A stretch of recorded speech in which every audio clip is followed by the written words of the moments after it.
and welcome to our live broadcast. I am Bree. I'm Ray. And we would like to start tonight by thanking all of our veterans.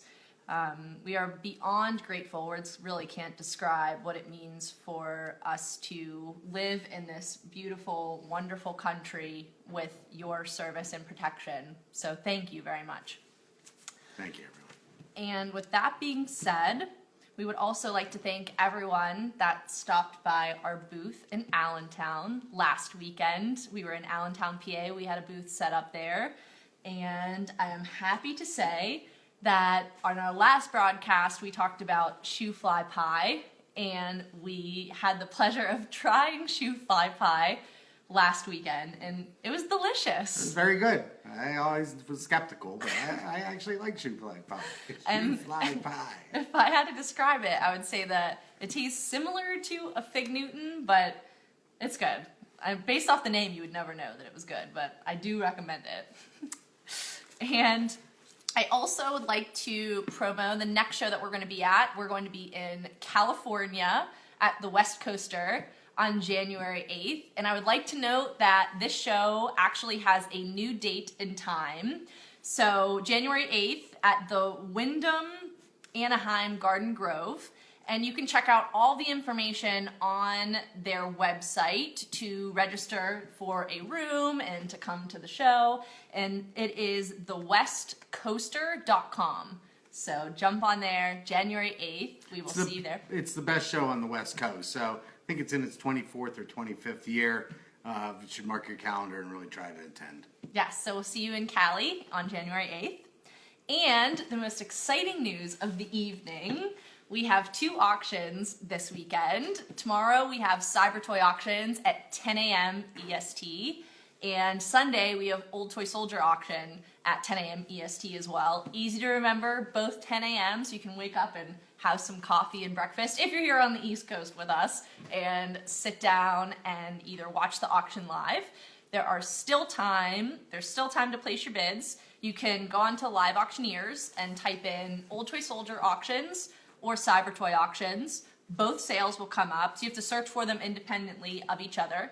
And you can, like I said, you can watch live this weekend, or we're still here all night tonight. We're going to be featuring lots from both Cyber Toy Auctions and Old Toy Soldier Auctions. So because Cyber Toy Auctions is first, we are going to start with Cyber Toys, and then we'll feature lots from Old Toy Soldier. So with that being said, all right, we have a big one, Bree. Okay, so this one we've had a ton of interest on. Ray is I'm gonna have to stand up for this one. This is the Marx Atomic. Down a little. There we go. Cape Canaveral, and it is a missile base. It was made by Lewis Marx and Company, which was the largest American toy manufacturer in the 1950s in NYC. So as you can see, this box is original and it is pretty immense. I don't have the dimensions right in front of me, but it's completely covering us up. Yeah. Well, if you open that up for us, Bree, I'll show you what's inside. Now, Marx first off sort of made its name in toys by essentially going after popular toys and producing them cheaper and being able to sell them at a lower price. One of their designs was the play set. You can see there's a lot of interesting pieces inside here. We have a rocket launcher. We have various missile parts, a lot of missiles. These missiles which actually fire. You can close that up, Bree, so people can see that now. See, I feel like I'm on full time. I don't know his name, but there you are. Stands behind the fence. Me too. I can barely see. As you can see, this is Cape Canaveral Missile Launch Center here.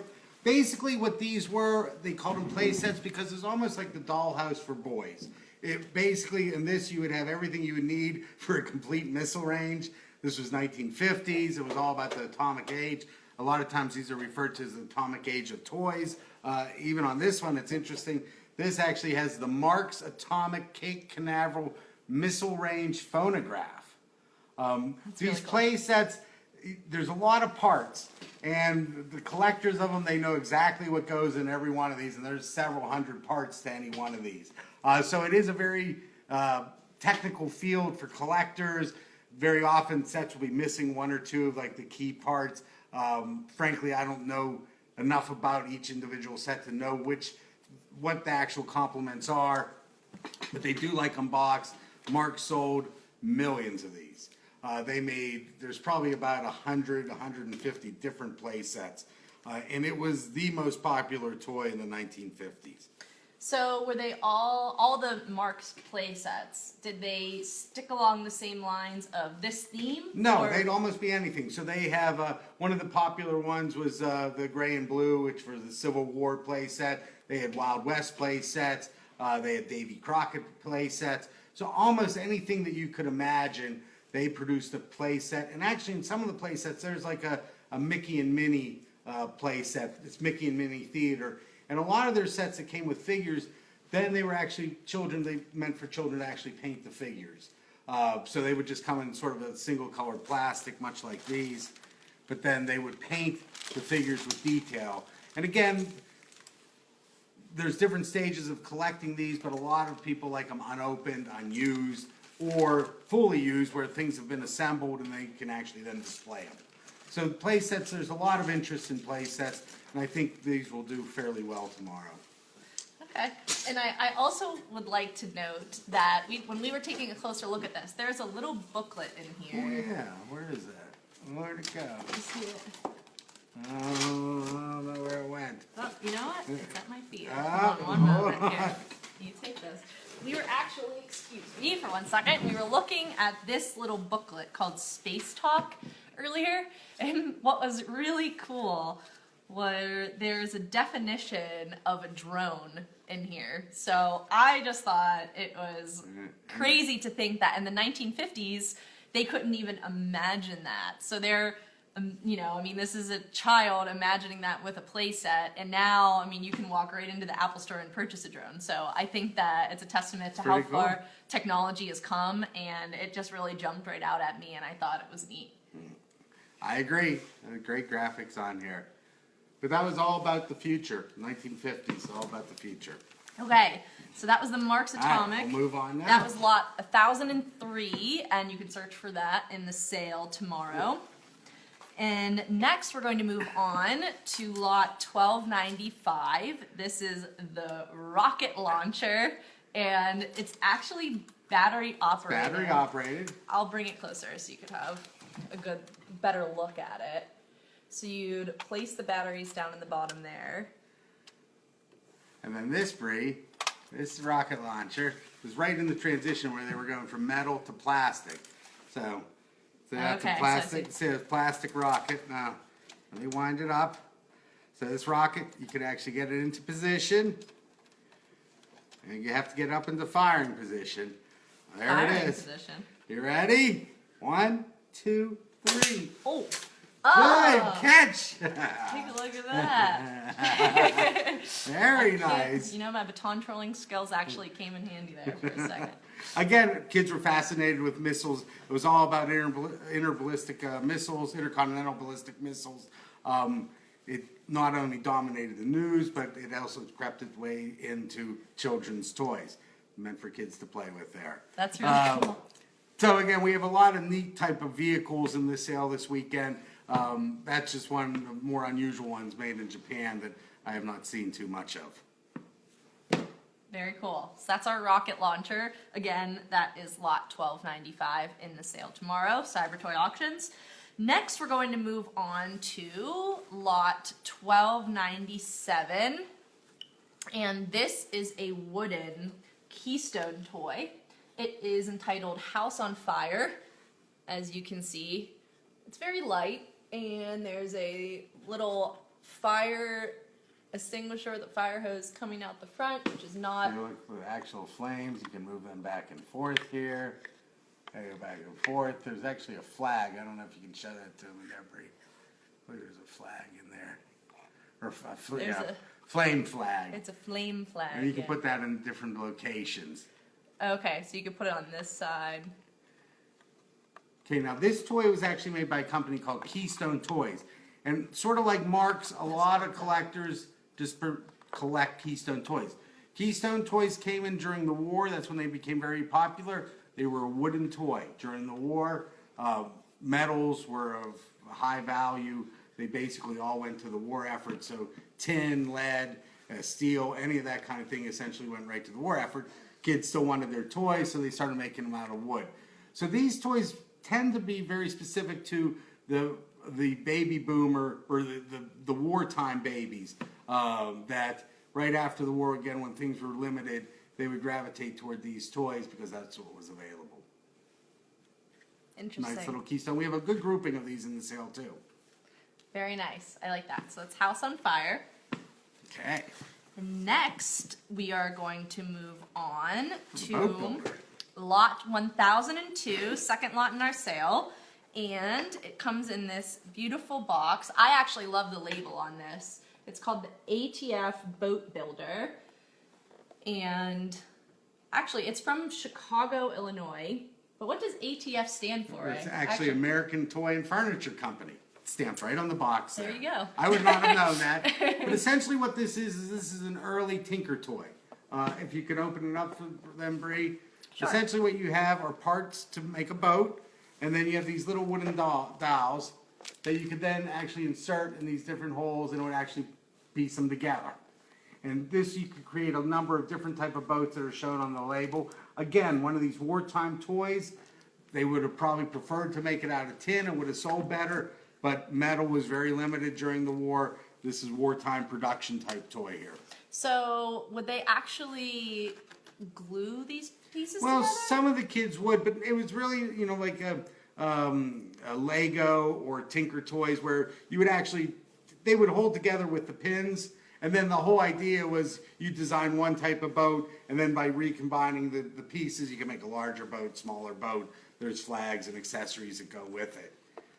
So in general, I would say no, they wouldn't be glued together. It was more of a thing to actively play and sort of see how many different boats you could build. And the label shows a number of them.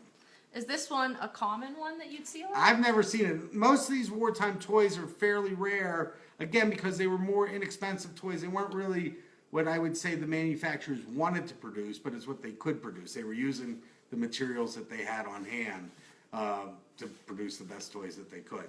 Again, a very specific type collectible. A lot of collectors do like these wartime production toys simply because of that. Very cool.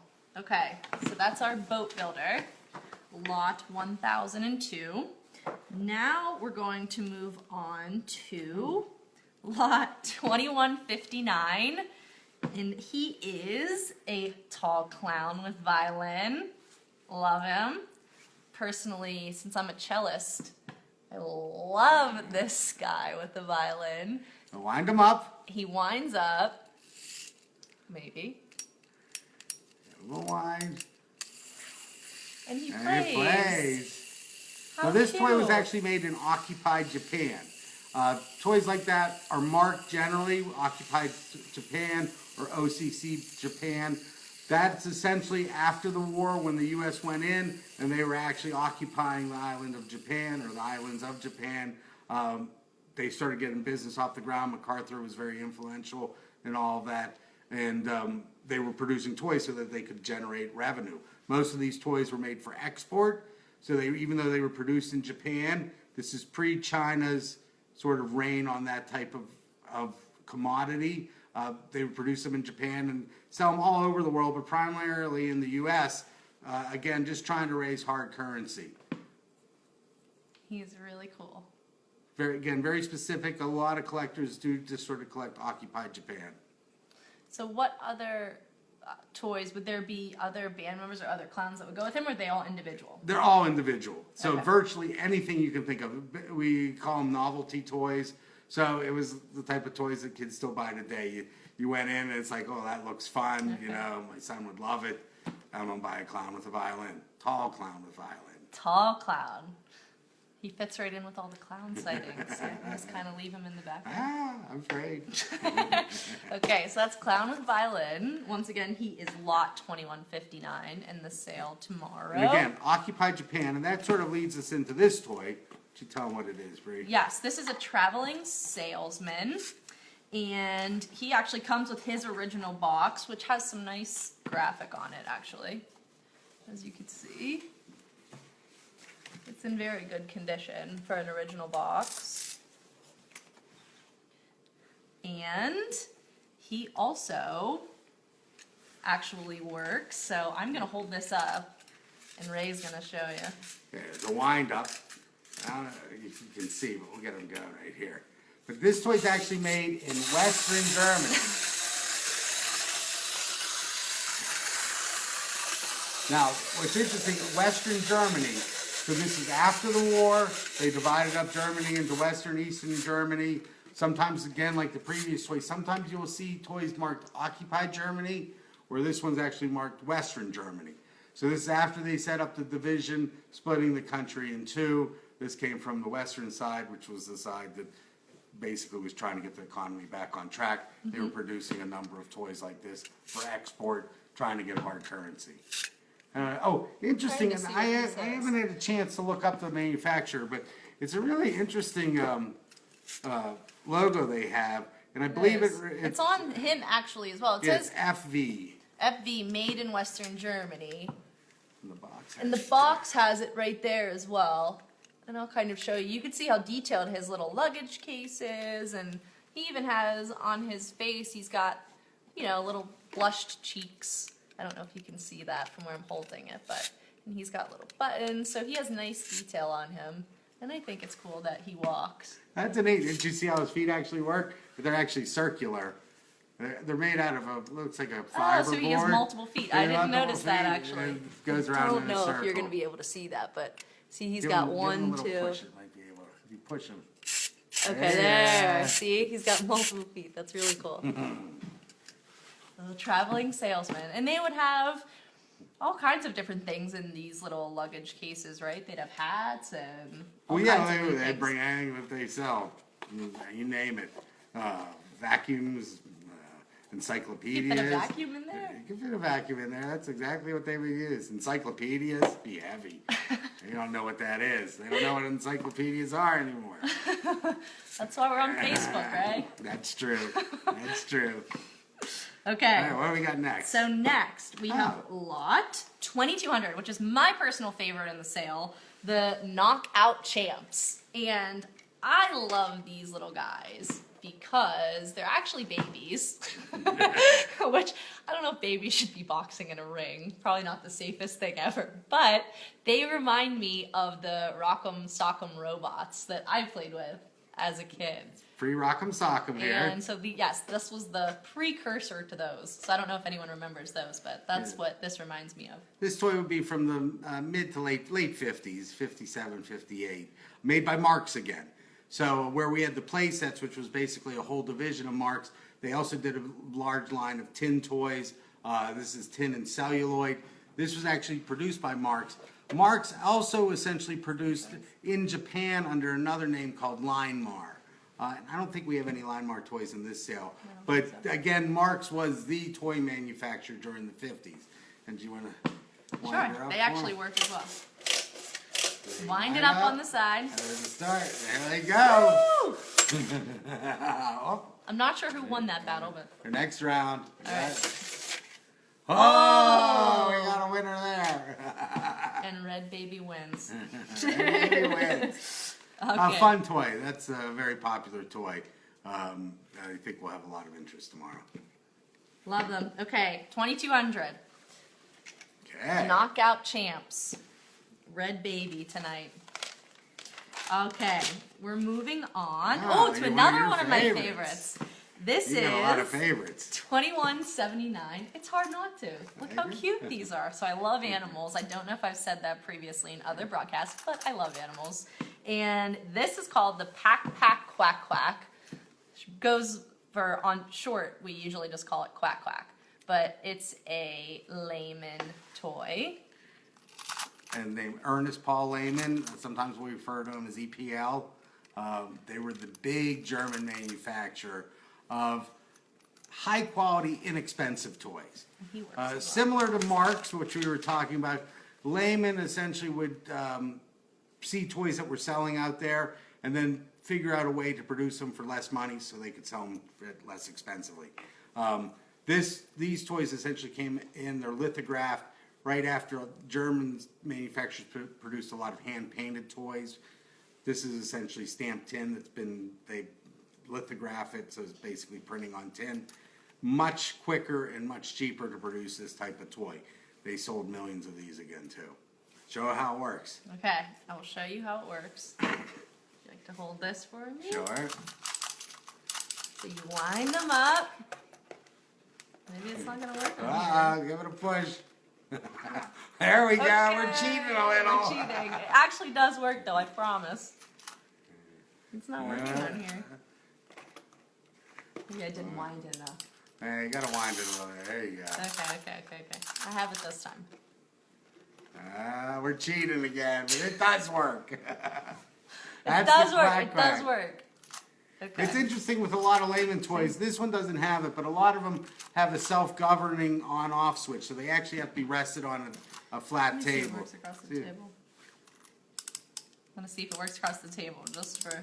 Quack Quack's even a little tired. He's tired tonight. He's tired. Say good night. Good night. Hey, your mom's back there. Oh, man. Okay. Well, that was Quack Quack. So, That's Quack Quack. Layman and lot 2179 in tomorrow's Cyber Toy auction. Next, we're moving on to lot 2293, which is this little paperweight. And he is a skier. And self-explanatory. He's a paperweight, but we have a bunch of these in the sale. We have a little French bulldog. We have a little duck. I know. We have a lot of cast iron toward the end of the sale, including mechanical banks and still banks. This little guy is part of the Hubley series. Hubley was a big manufacturer in Lancaster, PA. They produced from the turn of the century, or even 1890, up until the 60s, and they made a large series of paperweights.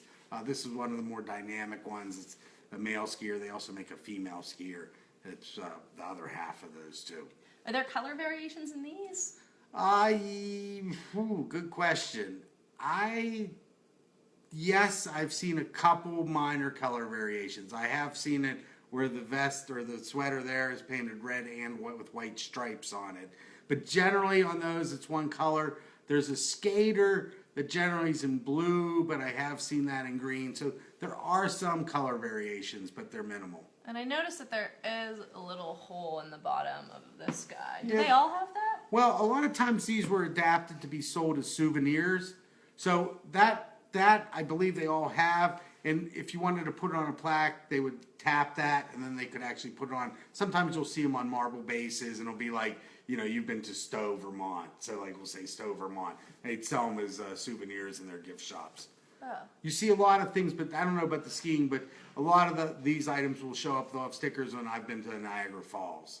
So a lot of these type of little knickknacks were sold in Niagara Falls, especially in the 50s and 60s. That's very cool. Yep. Well, I like him a lot. It makes me ready for the winter season. It's coming. Go skiing. It is coming. Okay. So that was lot 2293 again.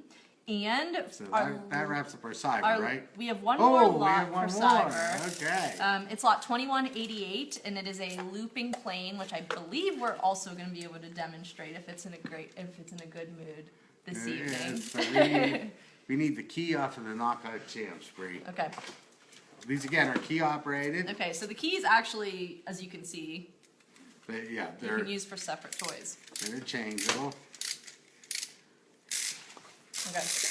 Uh-oh. This guy's working today. And he actually rolls out. Well, we missed the rollover plate. Oh, it's like the dogs. So it's a rollover I didn't know plate. that. Man, we're gonna have to redo it. Hold on. Hold on. Oh, it's like, it reminds me over the ones that I've seen anyways, growing up at toy stores, the dogs that sit down and do backflips. Very It's kind of like similar. that. This is called a looping plane. There we go. Oh my goodness, that's And it so cool. goes again. Oh. So that's the looping plane. We had a. Here we go. One more I think loop. we got it. Well, We don't have a big enough thing to show, but that's again a popular toy. Marx kind of get the made idea. Marx made a number of variations of this toy. They actually made tanks that would do the same thing. So it's a large series, but the plane's actually a fairly rare one. Here, and I'll bring it a little closer so you can See how it works. see how it works a little bit. But that's obviously the mechanism that's allowing it to flip over, and it has some nice detailing on the top of it. Sorry for the text being backwards, but yeah, that's really neat. I actually didn't know this one did that. That's the first time I've seen it do that. We're all surprised. Very cool. Every toy. Okay, so that was the last thought we had for Cyber Toy Auctions, which once again, go on liveauctioneers.com, type in Cyber Toy Auctions in the top bar. We start at 10 a.m. EST tomorrow morning. We'll be auctioning. So the auction will last probably about 6 hours. 6 hours. We're going to take a couple intermittent breaks, which we'll be announcing on Facebook and Twitter. So, you know, if you need a little bite to eat, a snack, or a bathroom break, we like to incorporate those so that you don't have to sit there for 6 hours. Sure. But so we hope to see you tomorrow for that. And now we're going to move on to our Old Toy Soldier auction entitled Fresh Toy Soldiers, which is Sunday. And it starts at 10 a.m. EST as well. And we are going to go on, we're going to start on lot 116. Okay, our sale on Sunday mainly features newer manufacturers of toy soldiers. A lot of times we call them contemporary. Most of these manufacturers started in the 1980s. A number of them, like this first one, still produced today. We have a lot of, these are called Hawker sets. So William Hawker is a very nice gentleman that lives in Napa, California. He grew up with Britons, always loved Britons, but felt that Britons should produce a lot of other things that they never did in their line. So he started in again, I believe about the late 80s, producing a very high quality figure. Okay, I'm going to bring him closer. That's the same scale as Britons. These here are the first Sikhs. They're pipers. Sikhs, part of the Indian Army. India was a colony of Great Britain. They had a big army presence there. They used a lot of native forces. There's a lot of different regiments that are part of the British Army in India, and Hawker represented a lot of these regiments in his figures. Again, people love his figures. They're beautifully crafted. You know, they have great detail to them. They really are. And, you know, they're very popular in our sales. He still produces today, but they're all on a very, very limited production level.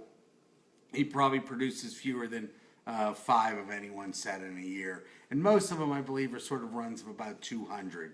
But he will produce something if you'd like. Very, very nice figures. And I was going to show them, actually here, I'll show them.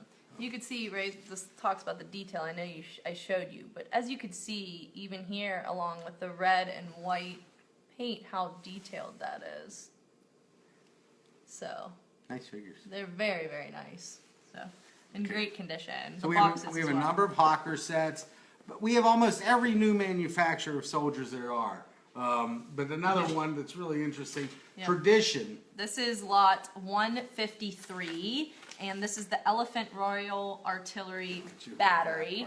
And they come in this nice foam. It's also a very red box. I'm going to stand up so that I can kind of get closer. So they all have their little individual compartments, which is very neat, and it's actually great for shipping as well because they're protected very well. Okay. This is the elephant here. I'm going to show you the elephant. He's so cute. That's part of the artilleryman there. Now again, this was an actual piece of military hardware. So right here they're calling it the Royal Artillery Elephant Battery, the 1890. Much as Hannibal took elephants over the Alps, in India, the British Army enlisted elephants to pull their heavy guns. And they worked extremely well. And there's still divisions of these in existence. Okay, so there are 2 elephants. There's two elephants. Just like that. And then we also have... That's the gun it would pull. And then this is the limbered wagon. Gun and limbered wagon. And the paint on these is just really, really nice. They're actually pretty heavy. they made a very nice figure tradition. And I don't know. Sturdy. They used to be right in, I believe it was called Shepherd Square, right in Mayfair in London. They had a beautiful little shop there. Now their main production's up in Sweden. Magnus Lindstrom is their main distributor. But they still produce a very, very fine figure. And this is a nice set. It's essentially, it's both, it's a 2-box, it's a 2-tray set here. both trays. And it also comes with a little You got the mules. mule. There's one mule. And a horse as well. Just trying to give you a closer look. And yeah, so that's this set. We have these little guys too, which rode the elephants. Those are the elephant So tenders. these are the elephant This is the tenders. name from, but I don't know what it is, to tell you the truth.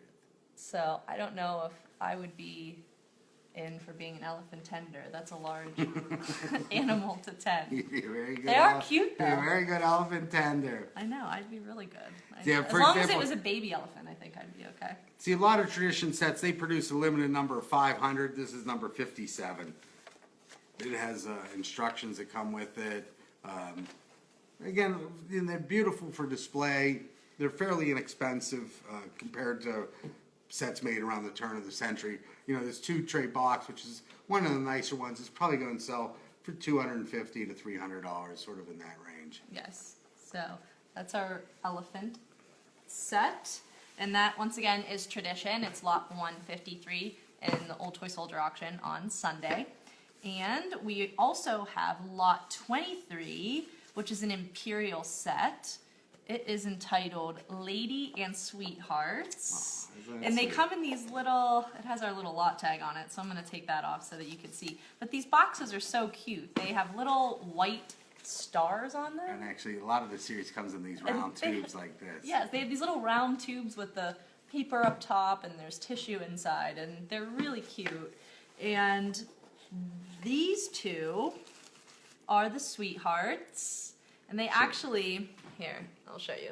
They actually lock arms, and so you can put Aren't them they on there. adorable? And they can, walk down the street. Ooh. Excuse me. Someone just dumped her sweetheart there. That's okay. He's fine. He's totally fine. Here, I'll show you just to prove that he's fine, I swear. Now, the interesting thing about these, there aren't many figures or anything in this world that you can buy that's made in New Zealand. So those are New Zealand figures.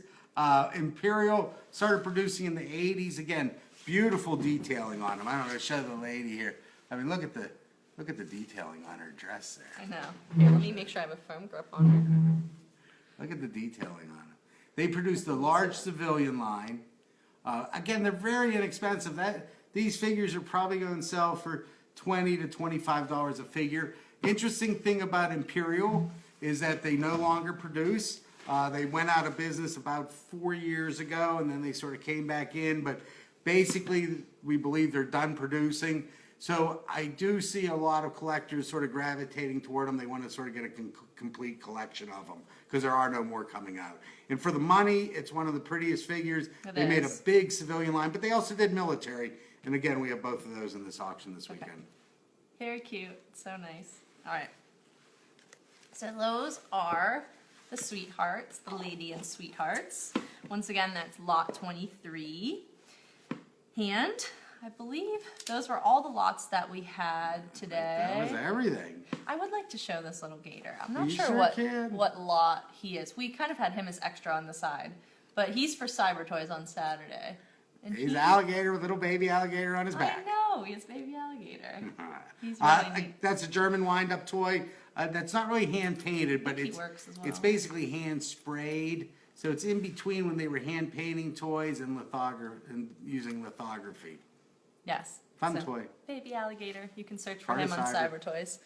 Okay, with that, I believe that's all the lots we had to feature. But So we have 1,000, or we have, I think, There- 1,200 lots this weekend. we're selling so- 1,200 lots, so that was just a selection of 13 of those. So Lucky 13. I know, lucky 13. So you can go on to Live Auctioneers right now. You can still place your bids. You can watch our sales live, both 10 a.m. Saturday and 10 a.m. Sunday, Cyber Toy auctions and Old Toy Soldier auctions.